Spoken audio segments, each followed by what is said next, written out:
as many of yesterday's sessions outlined, combining well-designed regulations, accompanied by taxes and incentives, and action plans with strong enforcement and monitoring. To then actually achieve reductions, we need to work within and across sectors to identify solutions tailored to the context and that are scalable. It's also clear, and we heard this in many of the sessions yesterday, that it's not only a technological issue. The social and cultural dynamics and economic feasibility of the measures are just as important for success. And listening to the people who are closest to the problem, and hence closest to the solutions, is really critical.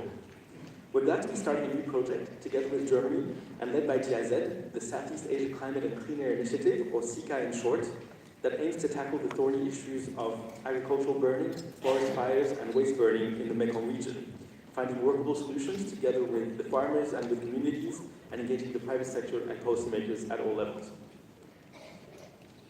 Let me also mention the importance of regional collaboration. Air pollution is a transboundary challenge that knows no borders, and successfully addressing it requires going beyond national action alone. So we have been increasing our engagement to support regional efforts to tackle air pollution in Asia in recent years.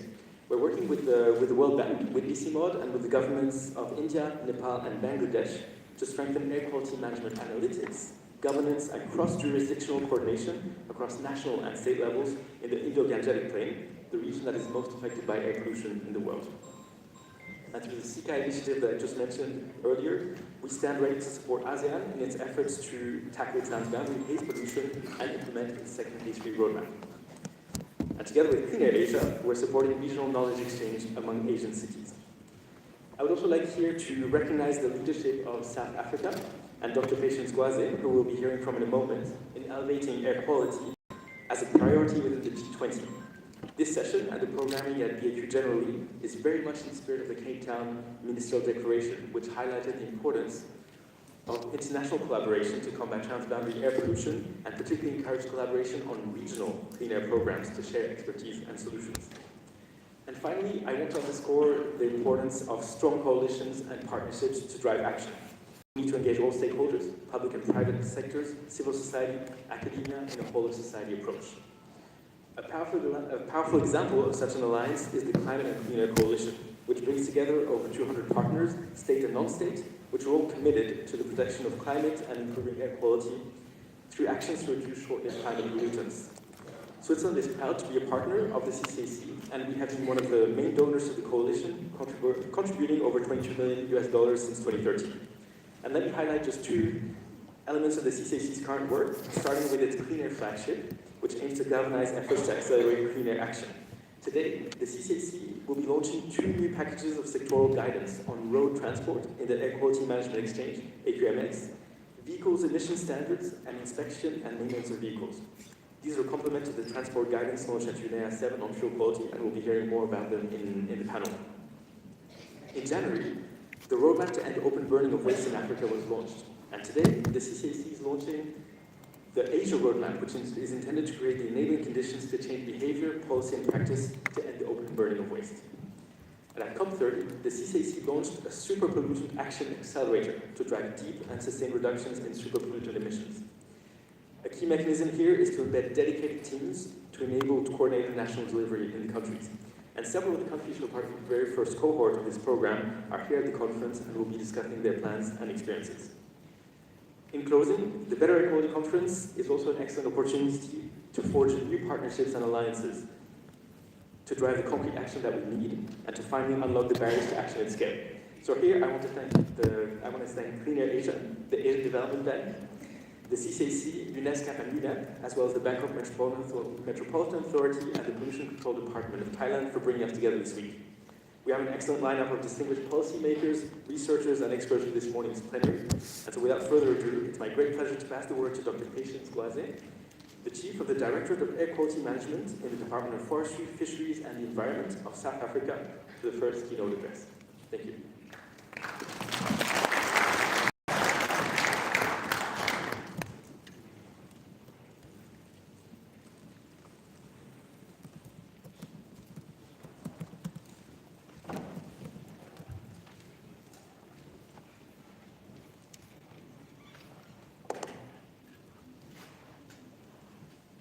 Distinguished guests in the room, CCAC Asia, Thank you for this opportunity that you have given South Africa and Africa and G20 to share some of the experience we have had in building the case for air quality through a forum that has significant influence in the global economy, in the global dynamics. And it is our view as South Africa that building political will through the G20 will fast-track all the interventions that we are proposing, we are implementing in air quality for a better future. I'll give a perspective on the G20, the work that we undertook, the political will that was put together. And in doing so, I would like to acknowledge a couple of colleagues. I would like to acknowledge the Climate and Clean Air Coalition for the support in developing this case, as well as the technical paper. I would like to acknowledge the UNEP, the Council for Scientific Research in South Africa, as well as the Clean Air Fund for the support. The declaration was made on the 17th of October 2025. It was an exciting moment for air quality in the country as well as on the globe, and we call it the Cape Town Declaration. This declaration took us from Kruger National Park, where we demonstrated from the biodiversity perspective the de-warning of the rhino for the protection of rhinos, until Cape Town, where we then put forward the declaration for the country. What was the focus for us, and why did we put this declaration forward? And why did we separate this declaration from climate change? We understand the core benefits, but we also recognize that without pulling out air quality from the climate change negotiations, we will continue to get air quality discussions being lost, particularly into the components of core benefits, without elevating the issues of health and human health impact that are critical for us to pull out from the global discussions and global agenda. So we also acknowledge that there is a lot of work that the United Nations is undertaking. The United Nations General Assembly activities, the UNEA Resolution 610, the World Health Assembly Roadmap to Clean Air, the World Bank report that came out, and in the G20 declaration, we took all of those activities and considered not duplicating efforts, but elevating some of the areas that we thought were key focus for the globe to consider in air quality management. So in terms of background, we've had a lot of on this forum. 8.1 million people are affected globally every year. The cost to the economy is over 6 trillion annually, or 4.6% of the GDP of the globe. These impacts are felt globally. However, 95% of the deaths are linked to pollution in developing countries, to women, to children. They are vulnerable, who in most cases are the ones that least have the expertise and the financial resources to address poor air quality in their households. I think there was a comment yesterday about a woman driving a child to work and understanding the intervention that she can put in place. But the common communities and the poor do not have the kind of luxury to make different decisions in most cases. The pollution impacts are not shared equally and are subject to geography, to demography, and economy. And 700,000 children are affected under 5 every year. So there is the challenges of standard growth, challenges of pregnant women, and the magnitude of the problem are expected to increase due to globalization, population increase, urbanization, and economic growth. We also understand that improvements to air quality have been shown to return significant benefits to the economy and to human health. So in terms of investments, $1 in air quality investment in some countries, they've seen a $30 return in terms of human health care costs in terms of the economy. The World Bank says that by 2040, if we happen to halve the challenges of air pollution, we could reduce deaths by 28% and continue to increase the global economy. So the case for air pollution is that with investment comes significant returns.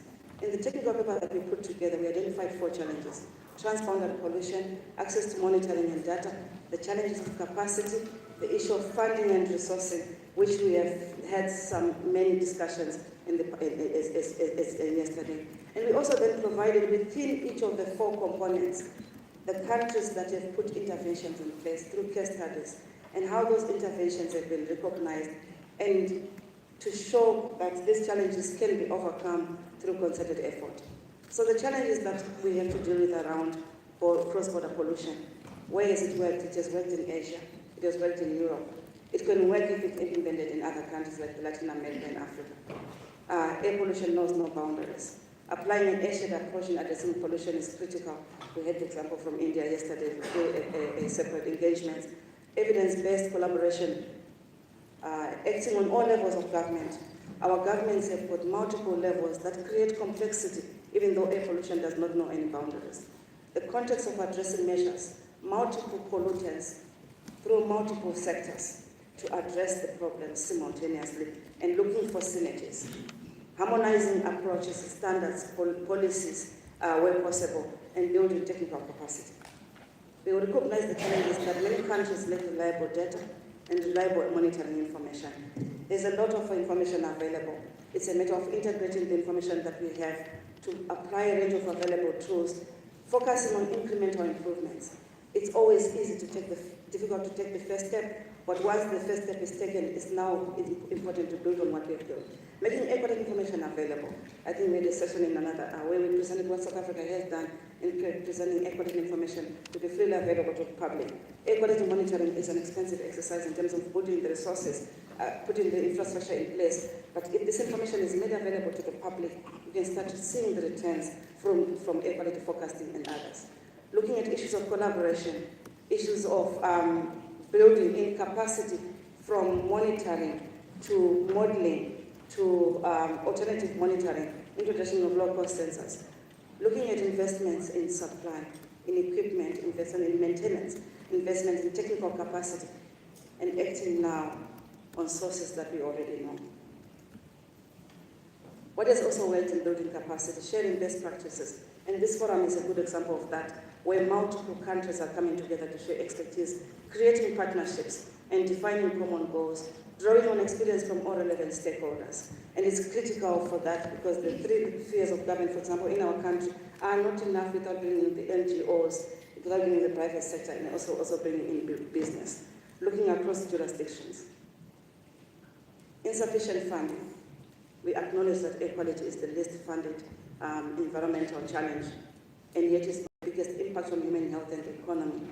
Looking at access to removing barriers to access funds for air quality improvements, repurposing subsidies for pollution sectors, and incentivizing the private sector for investment, and up and above all, mobilizing the philanthropy sector for resources.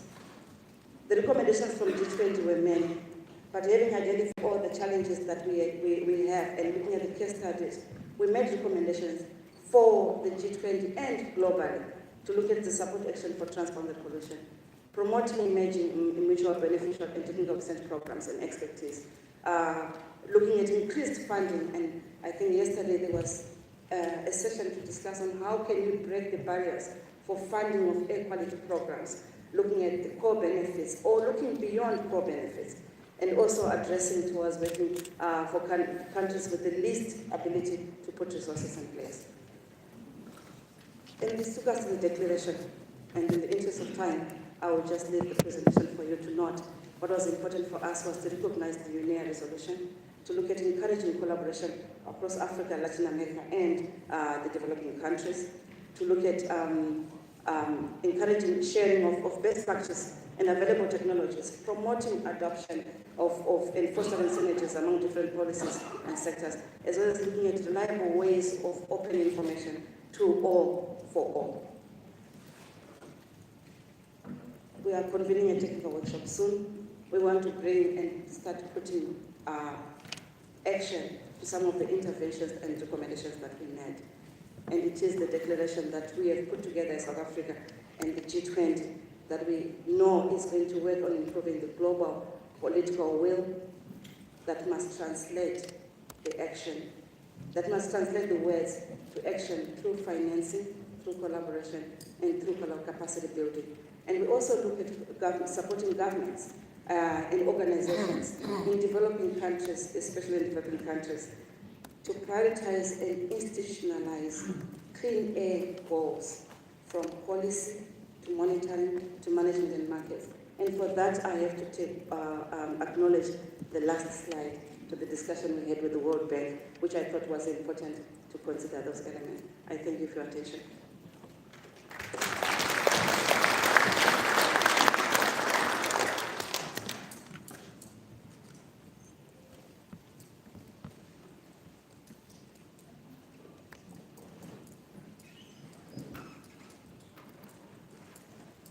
Thank you, Dr. Patience, and I think that really sets the stage for our next presenter, Dr. Eric Zussman.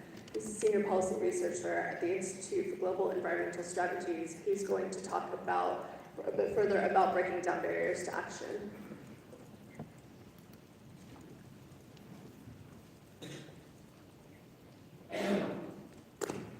So, good morning, colleagues. How is everybody doing today? Excellent. Okay, so as Amanda kindly highlighted, I'm going to talk a lot about breaking down barriers to action. And I want to put my argument right at front and center of the presentation. What I'm going to argue today is that, of course, we need integrated solutions to climate and clean air. But at the same time, if we don't put in place an enabling environment to implement those solutions, we're only getting us about halfway to where we need to be. The enabling environment is absolutely critical to realizing the co-benefits of climate change and clean air. And we're working on the topic in a more, shall I say, more systematic way under this new economic assessment on climate and clean air. It's sort of billed as a mini Stern review that will be released in July. And this economic assessment, as you can see, has several innovative features. We're looking at a broader range of impacts. We're also doing a more systematic economic assessment of both climate and clean air. But one of the key pieces of the assessment is also a more systematic analysis of barriers to implementation and how they can be overcome. And I'll talk a little bit more about that as I move through the presentation. Now, to look at this more systematic assessment, we weren't able to look at all of the solutions that are going to be in the report. There's 25 key solutions that we're recommending. We're looking at 9 that basically span 3 or 4 key sectors. So we're focusing on the transport sector, agriculture and cook stoves, and also waste management. And in order to look at the barriers and enablers, we're breaking them up into 4 big categories. I want to highlight that this is not the only way to break these categories up. And also these categories can be mutually reinforcing, sometimes causing lock-ins. But at the same time, if we strengthen the enabling environment, there's also strong potential for virtuous cycles of reform that can build momentum and drive transformative change. So to highlight, those 4 categories are technological enablers and barriers, institutional enablers and barriers, social enablers and barriers, and economic enablers and barriers. And so we're trying to understand how much these things might stand in the way of effectively implementing solutions in these 3 areas or 4 areas, and then how can we remove them, and how can governments put in place, once again, this enabling environment to drive quick wins and potentially lead to transformative change. Now, in terms of the actual description of the barriers, of course, you'll be able to read the report eventually, but we decided to go with rather broad descriptions, recognizing that some people might want to go into a little bit more detail. And 2 of the things I'm going to focus on a lot today in my discussion are institutional challenges and enablers.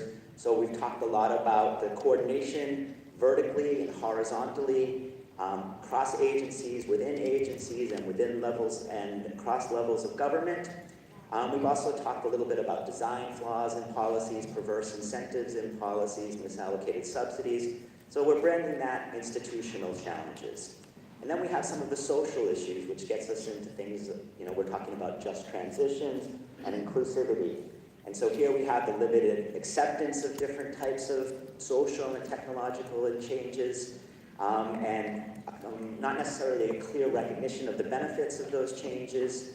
And then also some of the challenges of accepting new technology. So for instance, things like new cook stoves are not always necessarily a welcome change for families. So how do we change perceptions of some of these things, and how can we clear what some of these barriers once again? And the economic and technological, I'm not going to go into a lot of detail right now, but you can see the definitions right there. Now, one of the reasons I want to focus on the institutional and social, and also I want to focus on this report, one of the novel things or the innovative things that we've done is we know that these things exist, okay? I mean, we've heard lots of presentations about some of these challenges and the ways that they can be overcome, and patients did a wonderful job of describing how we're moving forward and covering over some of these things or burying some of these things in the context of Africa. But one of the things we did with this study is we did surveys in 4 countries: China, India, Nigeria, and Mexico. These countries constitute 40% of the world's population. And so we paired our surveys with systematic literature review on challenges to implementation. And essentially what we were trying to understand is how much these different categories of barriers or implementation challenges might slow our transition to an optimal pathway, an optimal implementation pathway. And what we essentially found is over a nominal 15-year period that collectively all of these things across these 4 countries could slow things down by somewhere between 7 and 9 years or so. So about half of your implementation potential is bound up in your enabling environment. I'm not going to say that if you do everything in an enabling environment, you're going to definitely accelerate everything perfectly. But like programs such as the CCAC Accelerator Program and the AQMX program that are helping to put in place these enabling reforms and cover over or try to dismantle some of these barriers are absolutely critical to accelerate the pace of implementation and, as you can see, get us closer to this sort of optimal pathway. And like I said, one of the novel things is now we have numbers on what these delays might look like. And one of the key things with those numbers then is we can feed that back into some of the economic modeling scenarios, and then we can say to governments, hey, we understand that you're adopting 17 of our 25 solutions, and that's great. We love that idea. We're so happy that you're pushing that forward.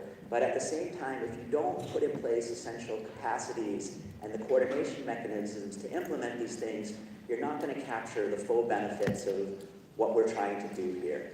And so what we show through this economic study is between 2025 and 2050, by putting in these delays back into the modeling, we show that the investment on capacity building, these things are typically not so, we know they're critical, but they're not so visible to policymakers, are huge. We show across the world that they could total up to about $8 trillion between 2025. And my reading skills are not so great here, but we also show that there's also huge benefits on the health side of things. So for instance, we could save enormous amounts of cases of asthma in kids and other types of health impacts, which is also one of the other innovative pieces of this study. So our messaging, I think, is becoming clearer and clearer and more precise. The enabling environment is absolutely critical to implement the solutions that the CCAC and partners have been promoting. And so policymakers really need to make sure that on one hand they're adopting the solutions, on the other hand they're building the capacities, the stakeholder engagement mechanisms to make sure that they're implemented effectively. And there's huge economic gains from doing that, and there's huge health gains from doing that. Now, the other thing that we're saying with this report is this is lovely, and we have the economic numbers to underpin our analysis now, but we draw upon case studies in these 4 key countries I mentioned previously: China, India, Nigeria, and Mexico. And then we say, all right, what are some of the successful examples of how those countries have put in place enablers, social, technical, institutional, and economic? And we do that, once again, for these collection of solutions in 3 or 4 key sectors. We have 4 key countries. We have about 9 more specific solutions in these 4 or 3 key sectors.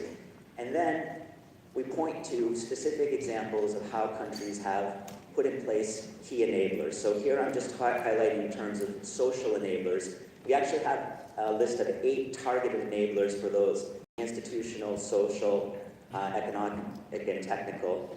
And so in the case of open burning, and we're talking about social barriers and awareness raising. For instance, we highlight some of the efforts in Nigeria to use capacity building workshops to raise awareness of farmers of the benefits and some of the dangers of open burning of biomass and agricultural residue. And in the case also on the social side of things, and moving a little bit more into this inclusivity, just transition space, we highlight in the case of India and their cook stove programs, how they've integrated gender into some of the key cook stove programs, and how that's enabled the implementation and also raised awareness among a key stakeholder group. So we have examples both in terms of 8 very sector-specific and rather narrow targeted enablers. And then we also have cases that demonstrate what I call more cross-cutting, mostly institutional enablers. So in this space, we're talking about things like interministerial coordination mechanisms. We're talking about multi-level governance and vertical transports of resources from the national to local level. We're also talking about strengthening science policy interfaces, something we heard a lot in the keynote address yesterday from Professor Hookabin, and we've seen it in many other places. So, of course, you'll see these slides and you can look into more detail, but one of the key things I want to underline is we don't see these enablers as sort of isolated things. Not every country has to adopt all of them, and we realize that maybe all 16 or so is a bit of a mountain to climb early on. But we do want to highlight that we see these enablers as sort of related to each other. The cross-cutting, mostly institutional enablers sort of form the outside rim, and these more targeted sector-specific enablers are nested within them. And once again, if countries are able to put in an effective enabling environment and capture the nice linkages between these cross-cutting outside elements and these inner targeted sector-specific elements, we see potential for virtuous cycles of reform, positive inertia that drives the types of transformative changes that lie at the root of the work we're doing here at the BAQ and the work of the CCAC and many other partners. So let's work together to drive this positive momentum. And I think the last thing I'm going to highlight is if we're going to do this, and if we're going to build political will to do this, the last thing I would love to see us get behind is stronger presence and recognition of the importance of clean air in the SDGs. I'm going to ask a quick question and see if anybody has the answer. Clean air, air pollution, what number SDG, I'm just going to do this real quick, what number SDG is clean air? Okay, so we have 1, 3 over here, and then we have a lot of nones. And the correct answer is none. It's actually, there's 3 targets on clean air, but they're scattered against other SDGs. And what's happened is about 30% of countries in their SDG, their VNR reports, don't mention clean air once, and about 60% of countries mention it less than 5 times. If we're going to build political momentum and get the attention of ministries of foreign affairs and finance, we need to have a clean air goal, and we need to feature prominently in SDG reporting. I'll stop right there. Thank you very much.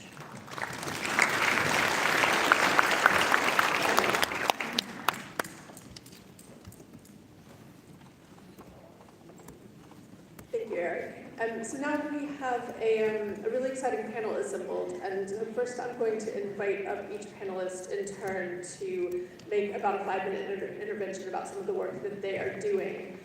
If I could ask that each of you, once you've completed your intervention, take your spot at the rostrum so we're ready for the panel discussion at the end.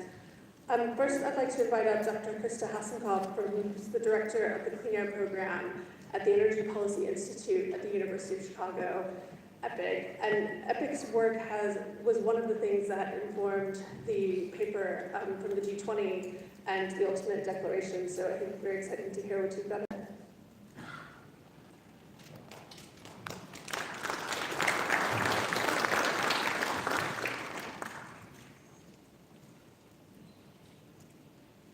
Good morning, everyone. It is wonderful to be here, and thank you so much to the session organizers for the invitation to join today. So to get right to it, one of the things we've heard already this morning throughout the conference, pretty much at every conference on clean air, is the lack of funding. And so I want to take a beat and talk about what does that look like in concrete terms across the world. So we're going to do a quick comparison. So let's take Norway. Population 6 million. The number of total life years lost due to PM 2.5 relative to the annual average WHO guideline, 0. You guys there apparently in Norway. The number of high-quality reference grade monitors sharing data in a fully open way, 66. Pretty good number for a country that size. So now let's compare to not one, but 3 countries, Bangladesh, DRC, and Guatemala. These countries have the highest PM 2.5 levels in their region on an annual average basis. Population of those combined, 300 million, about 50 times Norway. The total life years lost due to PM 2.5 in these 3 regions combined is 1.3 billion. And the total number of high-quality reference grade monitors currently sharing fully open data that you can access historically in real time anywhere in the world, 0. And so I think this really underscores Patience's point, and I'm going to paraphrase, but that one data point really does matter and can be transformative, and it gives an intuitive sense that a small amount of funding can really have a huge impact when this is the landscape.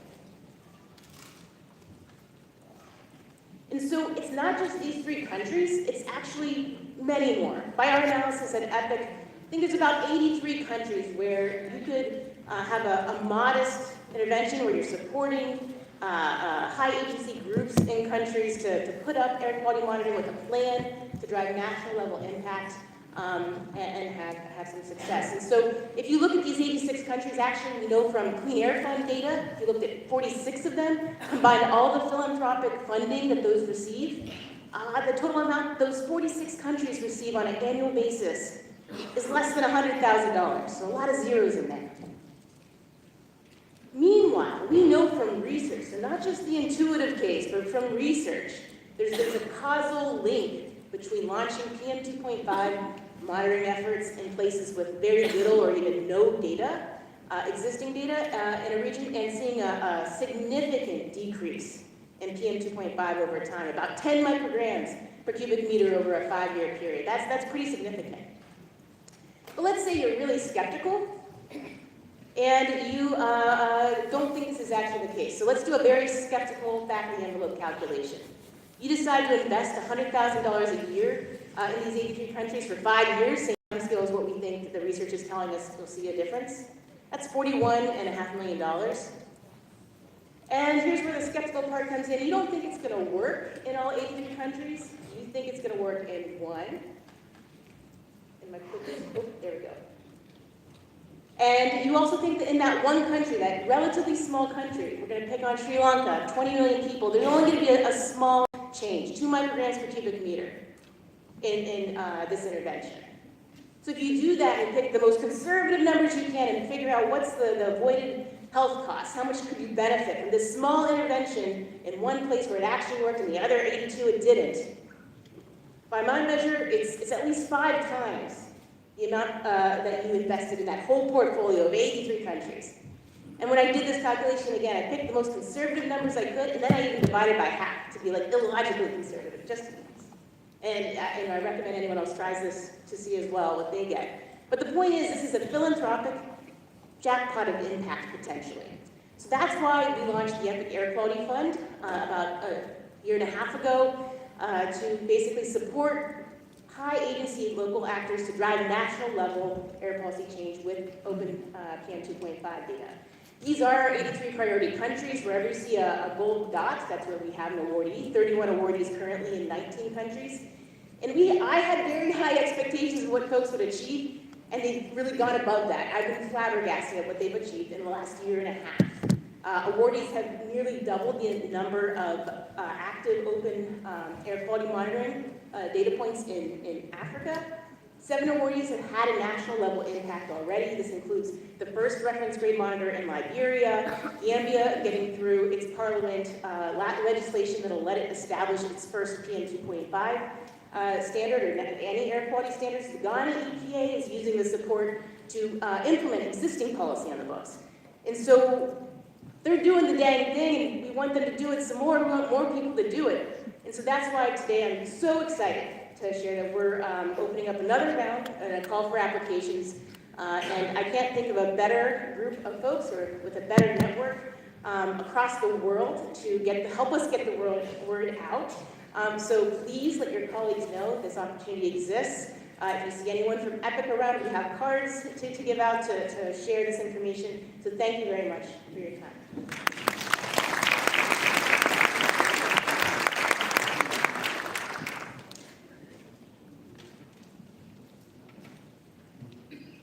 Thank you, Krista. And now we'll have Dr. Hiroaki Takaguchi speaking about JICA's work building capacity, including their use of AQMX in training.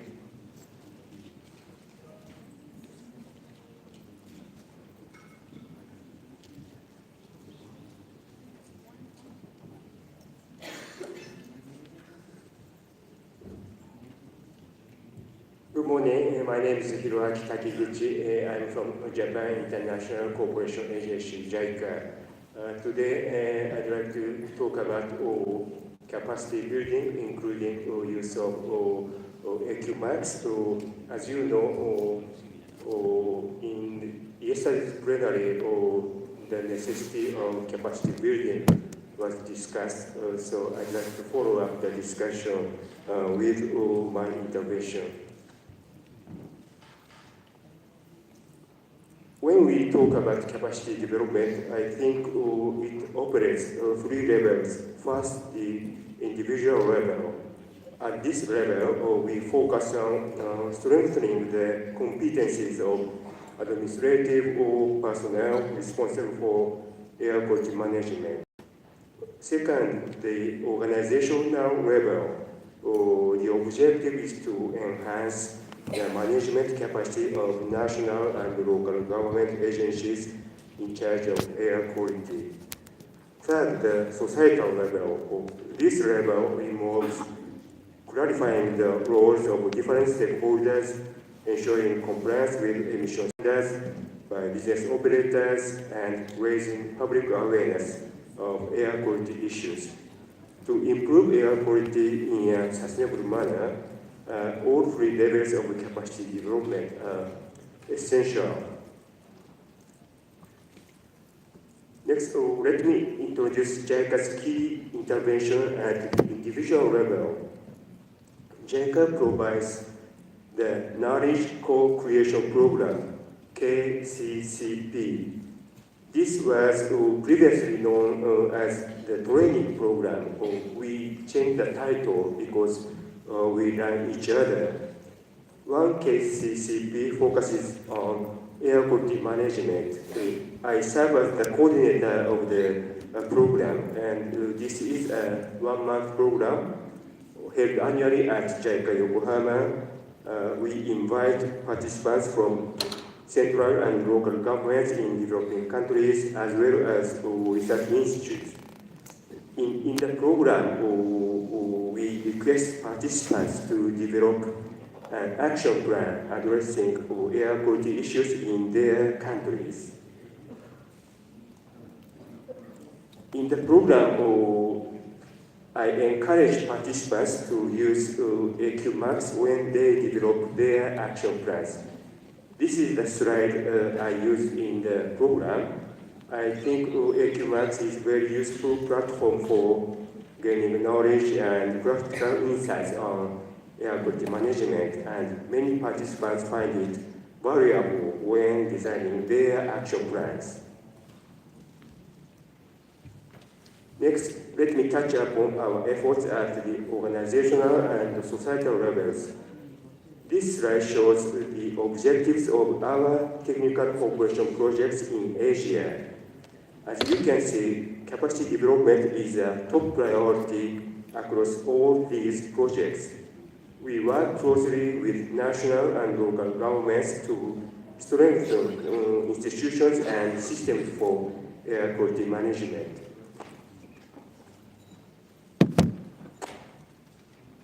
This slide illustrates the wide range of stakeholders involved in air quality management, not only the environmental ministry, but also relevant ministries, local governments, researchers, and private sector organizations.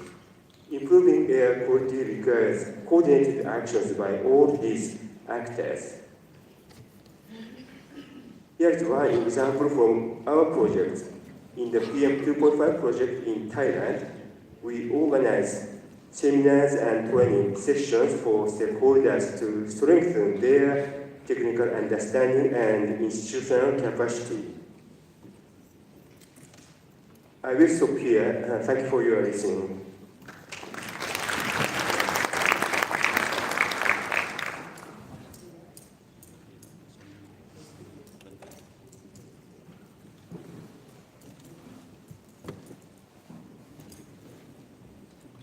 Thank you, Dr. Takiguchi. So for our next two panelists, we'll have interventions that are focused on sectoral solutions. First up is Jun Zhang who's the Asia Pacific lead for the Sustainable Mobility Unit at the UN Environment Program.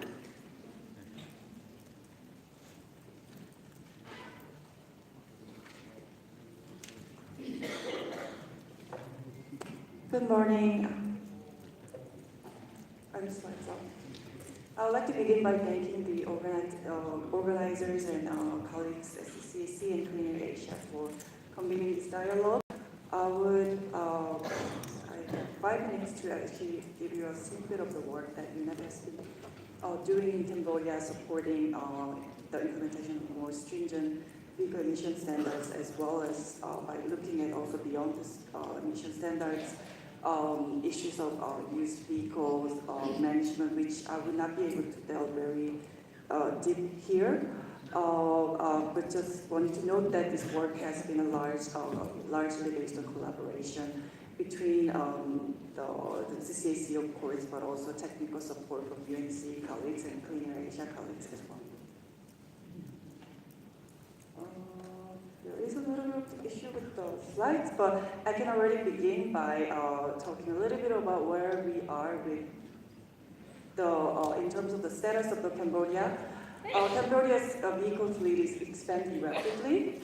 If you have been to Phnom Penh, you can see compared to, especially somebody who's living in Thailand, the number of vehicles are comparatively much smaller. That also presents an opportunity where that we can leapfrog from before so many more vehicles enter the market. So as of 2023, Cambodia has around 5.6 million motorcycles and around 700,000 light-duty vehicles and just less than 300,000 heavy-duty vehicles. This puts motorcycles, which actually is a bit jumbled. So motorcycle category also includes three-wheelers in the registry's current data that we were able to get. So that means around 85% of the national fleet represent two- and three-wheelers. This doesn't mean that work on other segments of the vehicles, less important, because we do, have the critical moment to intervene at this moment. Another thing to note that is high, predominantly portion of the vehicles when they're first registered are second-hand imported from abroad, mainly coming from the U.S., Korea, Japan, etc. This means without intervention, according to our baseline exercise on fuel economy, this average fuel economy is projected to worsen with the growing fleet, and also the fleet becoming, in terms of trends, becoming older and also bigger, and therefore less fuel efficient. So this is going to reach more than 3 times the target set on the Global Fuel Economy Initiative. And this is, we do note that the Cambodia also does not have national fuel economy standards for vehicles yet. What are the status of implementation regarding vehicle emission standards? Euro 4 has been implemented in 2022, and since the adoption of Euro 4, UNEP, with the support of PENARY Asia, in close collaboration with the Ministry of Environment, has been supporting the implementation of the Euro 4. Euro 5, it's in a I would say it's in a transitory stage. The first goal was to implement around 2025, but based on the latest consultation, it's still in transition phase. We note that 2027, as far as I know, is the target time Euro 5 transition. But at the same time, Ministry of Environment Cambodia has been very proactive and already setting out the roadmap for Euro 6 adoption. And this has been from the very beginning under close collaboration between CCAC and your environment and the technical support of Clean Air Asia colleagues. The Euro 6 roadmap has been developed, and on the course of achieving that, we have undertook several capacity building events starting from May 2023, and a couple more follow-up discussions around the issues of used vehicles management and also vehicle emission standards and also fuel quality monitoring guidelines that we developed together. And most recently in June 2025 with the key delegation from Cambodia involved in vehicle inspection visiting the sites in Thailand. What is a couple of technical support output? I'll be very quick to just cover the remaining slides. So the monitoring guidance for fuel quality and also state vehicle emission standard have been developed together to support Euro 4 implementation. Roadmap for Euro 6 still pending joint ministerial declaration.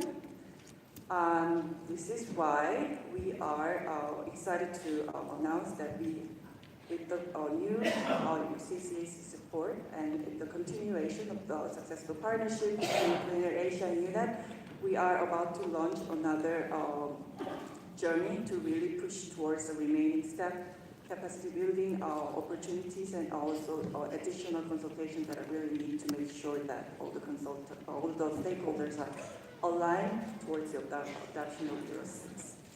With that, I would like to conclude my presentation. Thank you very much for your time.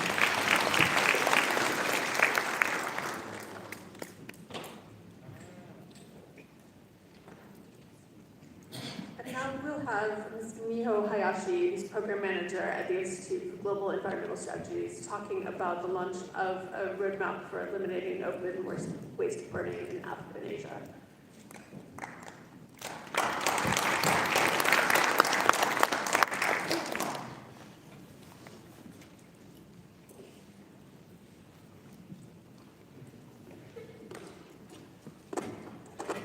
Good morning, everyone.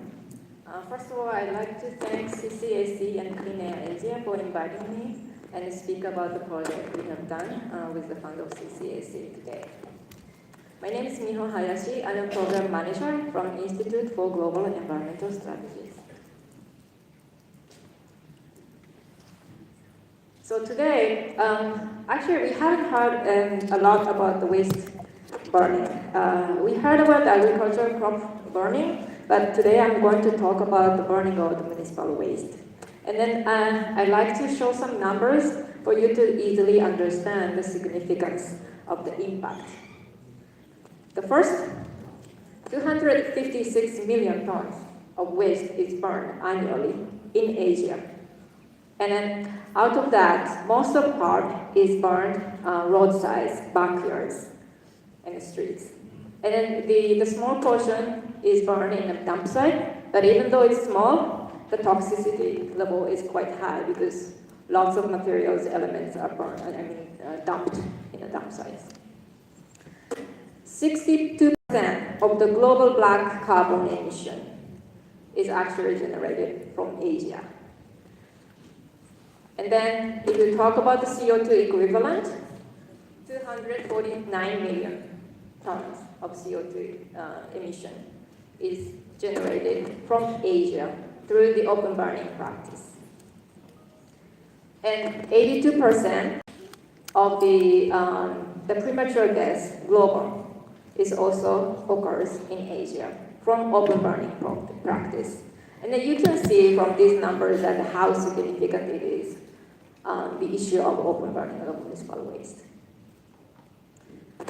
And But having said that, the open burning issue is not really big concern. We talk about a lot about the emission from the transport sectors, industry, and even agriculture burning and forest fire. But we don't really talk about the burning of waste, municipal waste. However, it's very common practice, and then this is a global issue. And then through this implementation of the project, we identify the barriers that stop from solution. And then, as Eric also mentioned, the institutional capacity, weak enforcement. That's the really big barriers. And why does that happen? It's a low political will, and also the fragmented institutional institutions, the responsibilities. That we also heard from the session yesterday, and I guess the Department of Pollution Control from the island also mentioned. Then we really agree with this result. So, what unlocks the political actions? The first, the commitment, national commitment is very important. And we, in this session, that we talk about the integration of clean air into the climate strategy. Yes, but the same way, we need to integrate the waste management into the air quality strategy and also the climate strategy. That's how we can improve the political will. And another one is the alternative options. We need to provide alternative options to stop open burning of the waste. Basically, we also identify the causes why people continue practicing the open burning. It's because there is not enough waste collection service, and also there is no proper waste disposal site management at dump sites or even landfill sites. That's the major reason why people continue doing it. And then we also repeat saying that the regional collaboration is quite important. So we have to get together, talk about the same issue, and then talk about the solution. That's the factor that can also contribute to the unlock the political action. So I'd like to show some the achievement. Actually, this was a big achievement through this project. Which is the Kathmandu Declaration. I think some of the participants here might participate in this policy dialogue. We gather the participants from different sectors, NGOs, academias, of course, policymakers. And then not only from the waste sector, but also from climate and the air quality management. We discussed the same issues and then challenges also towards a solution. And then interestingly, we realized that the issues they face is similar, right? And then at the beginning, we also heard that the launch of the open report, the roadmap. But again, we would like to duplicate, even multiply this movement of the regional activity towards the region and towards the global. This open burning roadmap is available online, and actually the roadmap for Africa has been already published thanks to the effort from the Engineering X and also the practical action. The roadmap for Latin America and the Caribbean is also coming up, led by the East one. So we call for the regional effort. We are going to not only stop just by developing the roadmap, this needs to be implemented. Then we really ask for your collaboration. So if you're interested in joining us, please feel free to reach out to me. Thank you very much.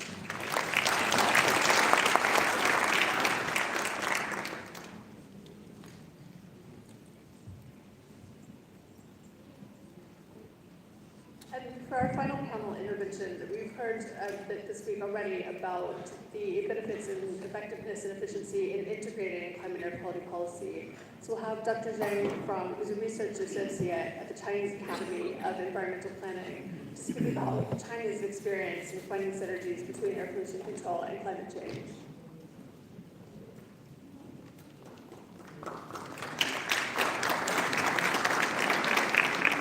Morning, everyone. I'm Yuzhen Zeng from Chinese Academy of Environmental Planning. So I'm talking about the synergies between air pollution control and climate change mitigation.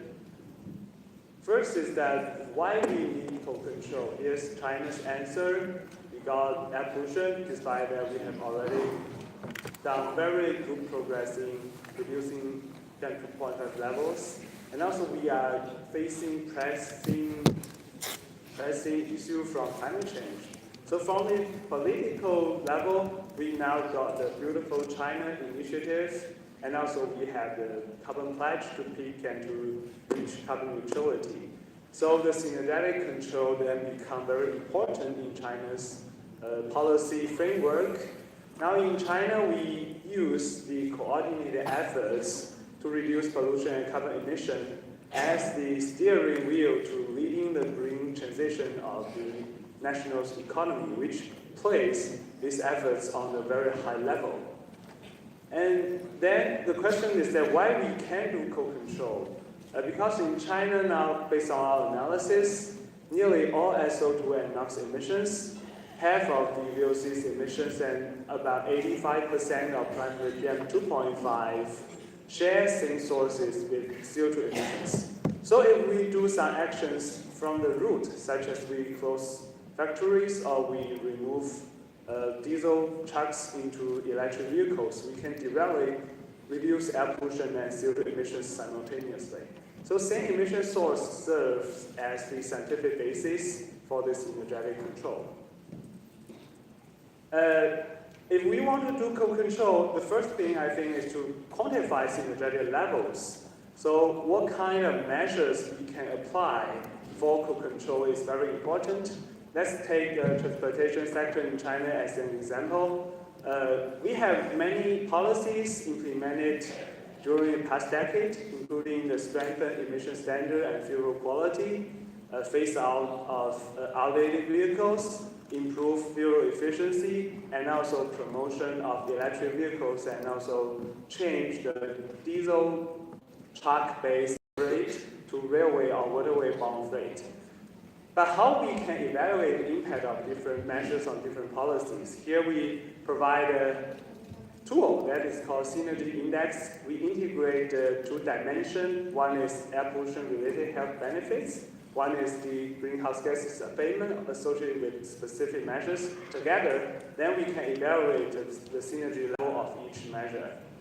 Here's the result and also the conclusion. So based on our analysis, we see that substantial synergies have already been achieved, but more synergies could be expected in China's on-road transportation sector. So all those circles in the triangle means the overall synergies, and other circles means measure-specific analysis. Our analysis shows that traditional policies have drove early achievements in synergies, including the strengthening of emission standard and also phasing out of outdated vehicles. But structural policies are playing an increasingly important role now. And if we strengthen or we intensify the transformation in the transportation structure and also the vehicle fleet structure, we will get a very high increment in the synergetic index, 45%. And now actually, based on what already happened in China, I think the synergy index is already surpassing our evaluation, because now in 2025, the penetration rate of new energy vehicles for passenger vehicles already surpassed 50% in China, which means that more than half of the new vehicles running in China's road is already electric vehicle. We don't have too much emissions on the road. So this analysis suggests that we can identify what kind of measures that can provide synergetic impact and what we can do in the next phase. So for the implications, most of the results and conclusions I have already made. But the last one, I want to emphasize that if we want to promote the co-control in the future, I think scientific tools for evaluating such kind of synergetic levels is very important. and it will serve as a very critical lever for the topic today, from science to policy translation. Okay, so that's all my presentation today, and we are very happy to promote co-control idea and also welcome collaboration for building new scientific tools. Thank you.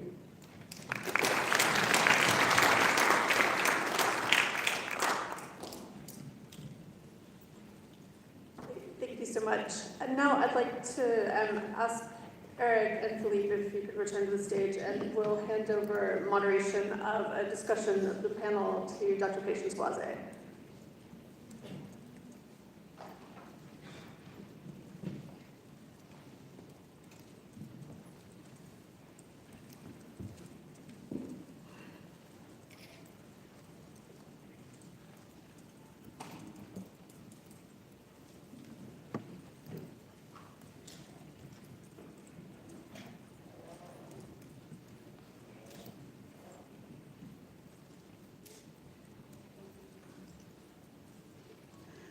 Thank you to the panel members.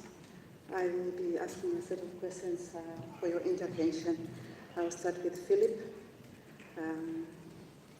Hiroaki, and Dr. Zeng. My question is as follows. What opportunities do you see for government to work together to achieve global action on air quality? What action do you see for government to work together to achieve global action on air quality? Thank you. Okay, thank you for your question. I think traditionally air pollution has been viewed as a local or national issue. But in recent years, its severity and cross-boundary impacts have gained increasing global attention, such as G20 declaration. So in response, international and regional organizations have begun offering useful tools and platforms to support coordinated action. As I presented, AQ Max is one of the examples. It provides practical and accessible guidance for strengthening air quality management systems. Another example is SCAP's platform for the Regional Action Plan. It helps Asian countries share experiences, track progress, and align their efforts. So I see a great opportunity for governments to fully utilize these tools, learn from each other, and harmonize their actions. I would say collaboration does not always require new mechanisms.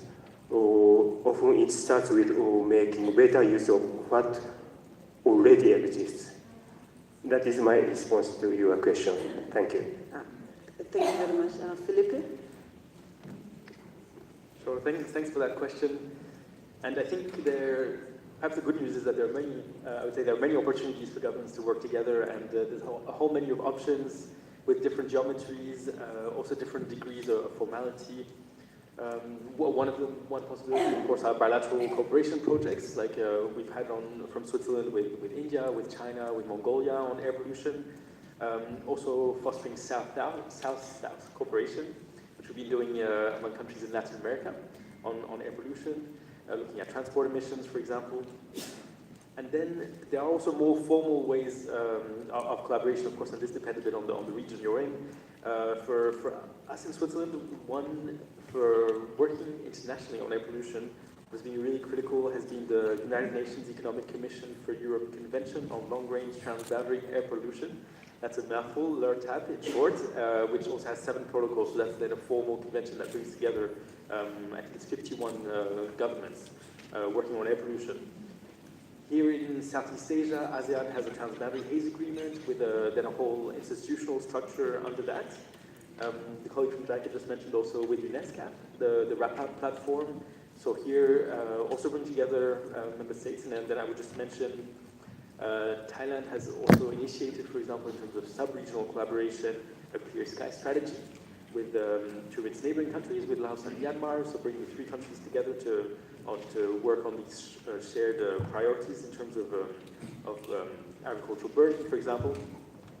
And finally, maybe just to come back to the CCAC, that's also an opportunity to bring together governments to work together, but not only among governments, and that's maybe the beauty also of the organization, but also working with the development banks, with the civil society organizations, with the private sector, and also with academia, all together in one platform. Thank you very much. Dr. Sen? Okay, thank you for the question. My answer covers three aspects. One, I think, is the enforcement of global consensus. Actually, we now already have the WHO 2040 goal, but this is a non-binding goal for countries.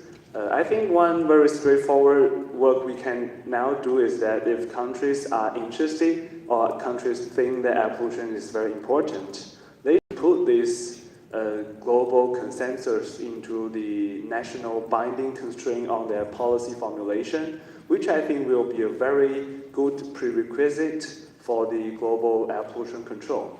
And the second aspect, I think, is about knowledge sharing. This is not about the organization or other activities that, such as the BAQ we are holding today. I mean that when countries that are facing severe air pollution and they are trying to tackle air pollution, I think such countries should organize knowledge sharing by the government and put resources and efforts into this knowledge sharing. Because normally we think that actions that to reduce air pollution is already there, but you need to learn it from other experienced countries.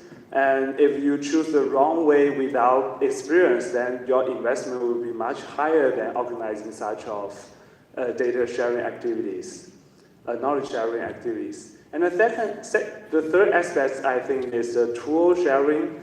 Now we already have lots of numerical simulation tools already put in use, but for many resource-less countries, I think such tools is still too hard for them to follow up or to get started. So if we put more funding or put more resources into building many AI-based models, such as those that can transform emission changes to air quality changes very quickly, these kind of tools can help those countries with less resources to start action and to transform science into policy in a very immediate and a very simple way. That's my answer. Thank you very much. And a living example from the African continent is we get inspired from listening to experts, and intergovernmental support and collaboration is essential. Thank you very much. I'll ask the second set of questions to Eric, Krista, June, and Miho. What is a practical or solution you have seen in your work that, if adopted globally or regionally, would contribute significantly to the fight for clean air? What is the practice or solution you have seen in your work that, if adopted globally or regionally, would contribute significantly to the fight for clean air? Thank you.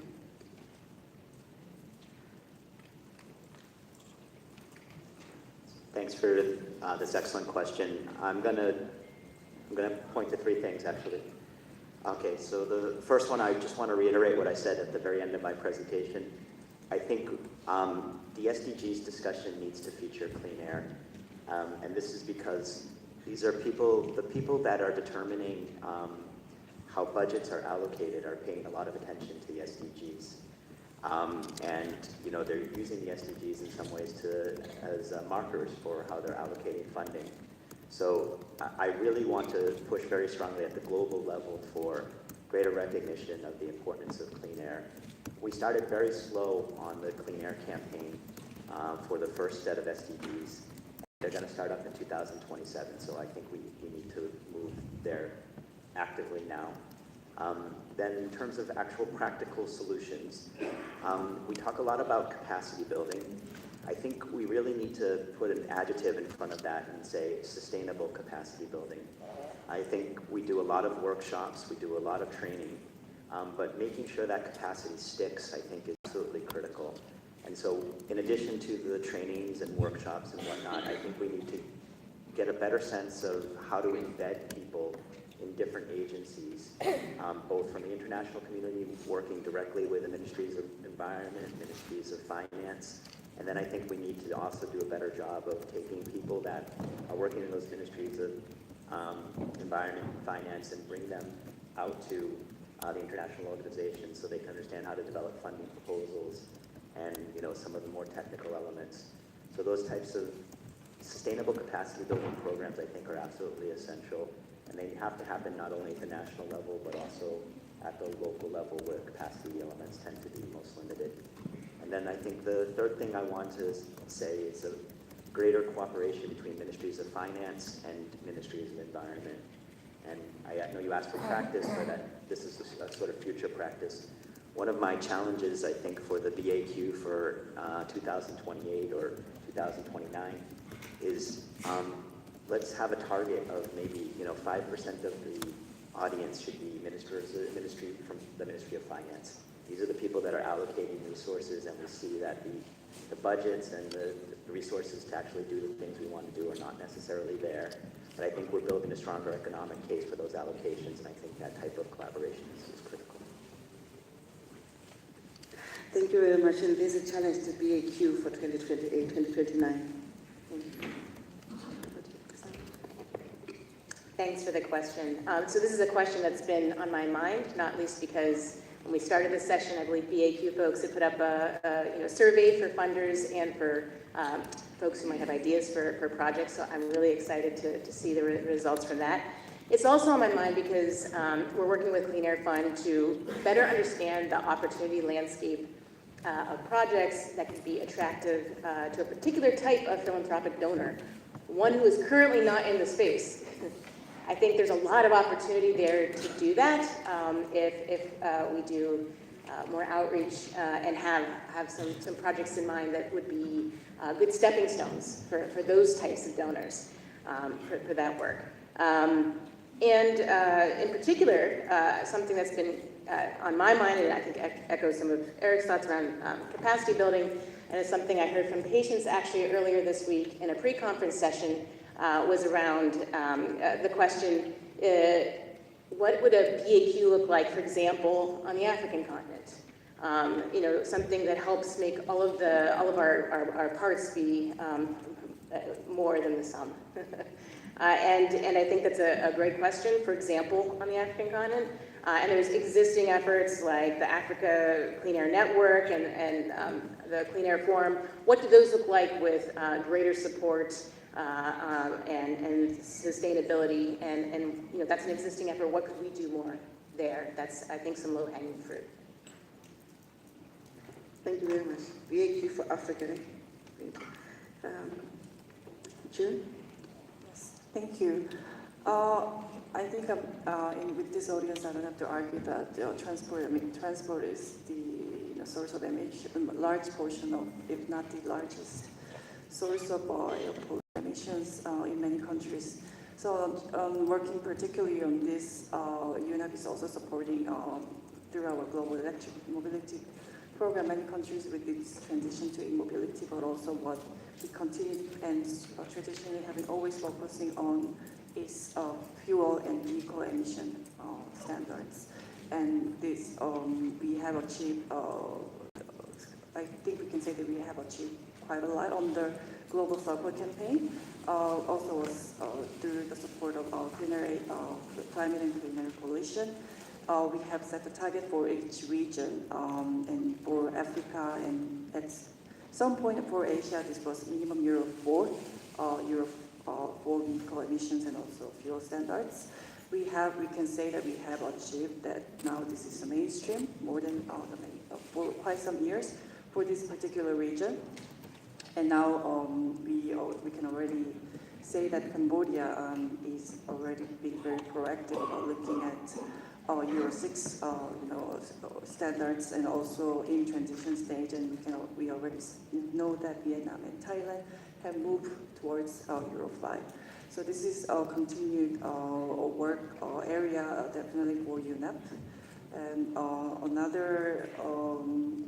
because the question is about regional and global cooperation, I think another area to briefly touch upon is the work and increase cooperation on the management of global used vehicle trades.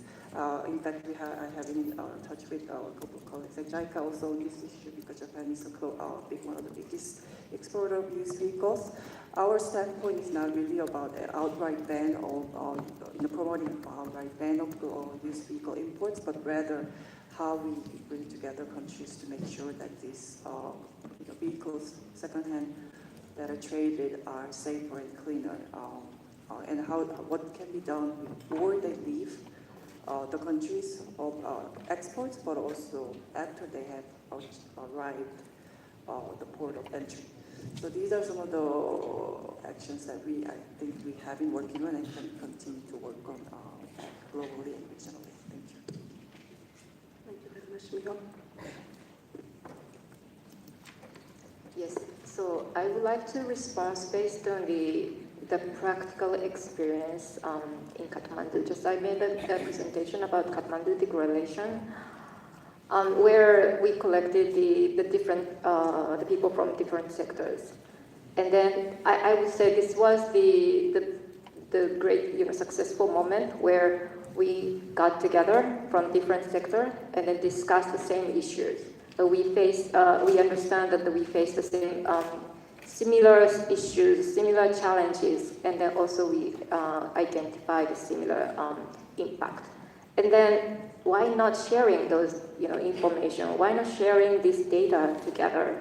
If they are facing the similar issues in different countries, so it's quite important to share those data and lessons learned together, and then learn from each other. And I understand the financing issue, that's really critical. And then that also relates to the political will. If you have the big budget, probably the political will increase, and then it will be easier to implement the project. However, then we have to question, how do we, other way around, if we collect the voices from the ground, and then that collective voice can also raise or mobilize the resources. And we have to think that way.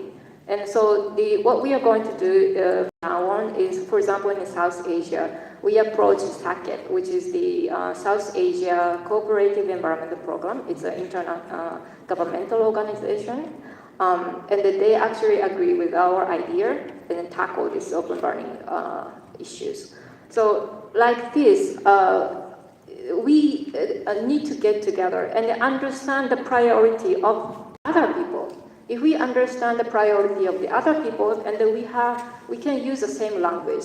Like I showed you several numbers at the beginning of my presentation, you have to choose the right numbers to talk to the other people. If we talk, and we understand that the waste management is the issue, but if we talk about from the waste aspects, probably the climate people will not understand or will not be interested in talking to us. But if we talk about the CO2 emission that we could reduce by eliminating the open burning of waste, and then they will be interested in talking. And then we can discuss on the same table. So in that way, if we want to increase the political will, we have to understand their political will. Then we can discuss together and then reach for the solution. Thank you. Thank you very much. And to all panelists, I'm going to ask one question and for a few words. Often the first steps can seem difficult or the most daunting.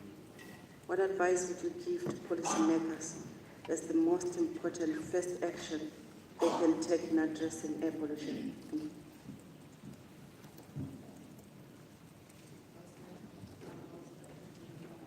Thank you. All right, it's my honor. So my answer is very simple, that take action immediately is the most important first action. Yes, normally the first action is always the hardest, but as we can see that first actions are always the most benefit. So in China, we already see this kind of outcome that at the very beginning, we don't even have a very clear idea about where the pollution came from, but we just tackle several sources and we use those that are not costly measures, then we can already get very much improvement in air quality. So my suggestion is that for those countries, if they want to tackle air pollution, you just take actions. Normally, it's easy to identify pollution sources at the very beginning. If you have higher SO2 emissions, you control coal consumption. If you have high NO2 emissions, you control transportation pollution. And sometimes you don't even need monitoring sites. You can just use your nose. You can distinguish coal from biomass. It's very easy. So just take action and it will make a difference. Thank you.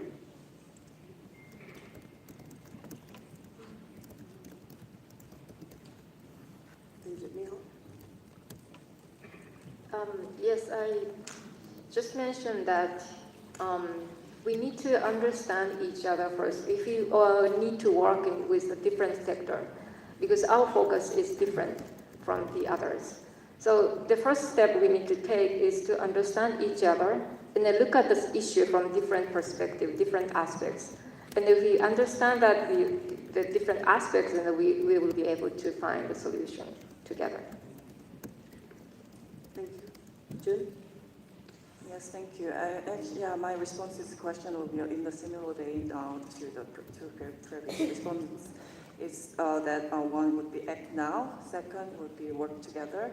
Acting now in the sense that some countries have a critical window for interventions before more vehicles enter their vehicle fleet.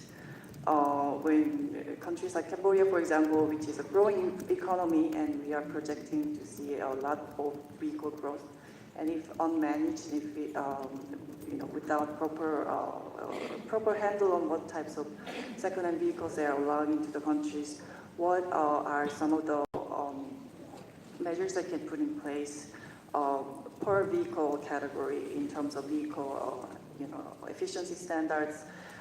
You do have I think, critical window to prevent a lot of air pollution down the line. In terms of working together, often what we find when you bring stakeholders together to discuss the new vehicle emissions and standards being proposed is that we are quite surprised to find some of these stakeholders talk to each other for the first time, and they also discover what they are working on for the first time. Different ministries realize they have overlapping areas of work. Different ministries realize that no one was doing that needed to be done. So this, again, the continued consultative processes and giving the stakeholders ample opportunities to talk together, and I think that's very critical to bringing the roadmap to actual implementation. Thank you. I think countries face different circumstances, so the most important first step depends on their specific context. Having said that, in all cases, capacity development is crucial as we discussed in today's plenary. So my advice is to strengthen human resources.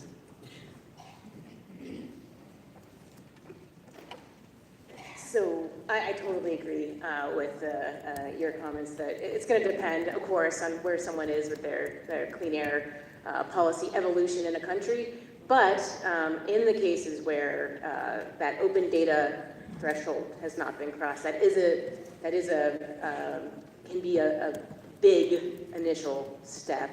And it's not the case that data on its own somehow drives change, but what we have seen in several countries is that initial data point can start a conversation, can kickstart a series of actions from different parts of civil society, research within the government, and even as someone else pointed out, that it can accelerate regional progress with sharing.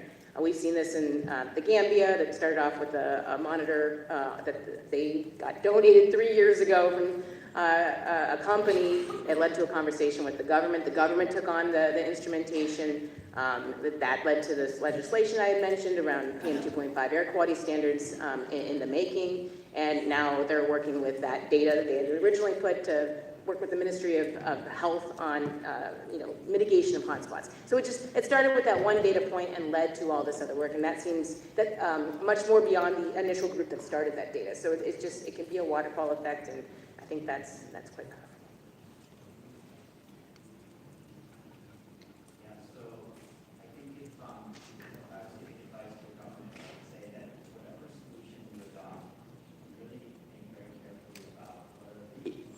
Incentives for implementation.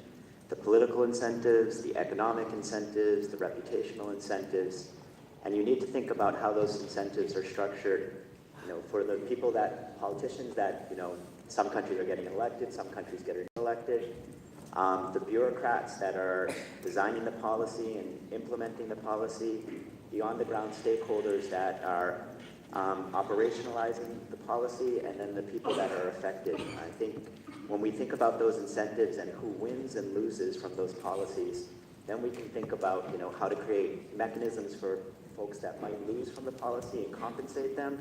And we can also think about mechanisms that when we have winners to actually magnify or amplify some of those wins so that they can, build, as Miho said, the political will or institutional will and drive to move things forward. Thank you, and I think my co-panelists have already covered almost all. I would just say, I would echo understanding the main sources of air pollution to know where to focus efforts, but also at the same time to take action and to not wait for perfect data. And I would just add also that now we're lucky to have an incredible wealth of resources that are already available. So there's really no need to start from scratch or to reinvent the wheel. From guidelines on emission inventories, model regulations, also lessons learned on successes, but also on failures, what has not worked in other contexts. There's so much out there. So I would encourage to reach out to the CCAC, to check the AQMX, but also to tell the development partners you're working with that it's a priority for you and that you want to work on that. So to the UN, to the multilateral development banks, and the bilateral partners. Thank you very much to my panelists. We had a long list of questions, and a lot came out of this. I will just summarize a few things to take home. Looking at our existing multilateralism to support air quality management and interventions, but not only waiting for the global multilateralism, looking at the local ones, bilateralism that we have. Looking at practical solutions from the SDG, for example. If air quality is considered as one of the SDG goals, we know that developing countries, for example, they consider the SDGs quite seriously in policy making and decision making and resource allocations. And in our countries, including performance agreements with politicians. So those kind of initiatives do make a difference on the ground when there is a political will and there's a political target. For the BAQ, consider bringing in a specific percentage of Treasury participants. And I would also say from the Minister of Health, because their contribution will assist air quality in making the case. In terms of interventions that countries can take, start now, don't wait for all the information. One data point can make a difference and start a conversation. And capacity, present capacity that must stick. And don't wait to have all knowledge. Take what you have and work with that. Thank you very much for your knowledge and for your contribution. And the session is adjourned. Thank you.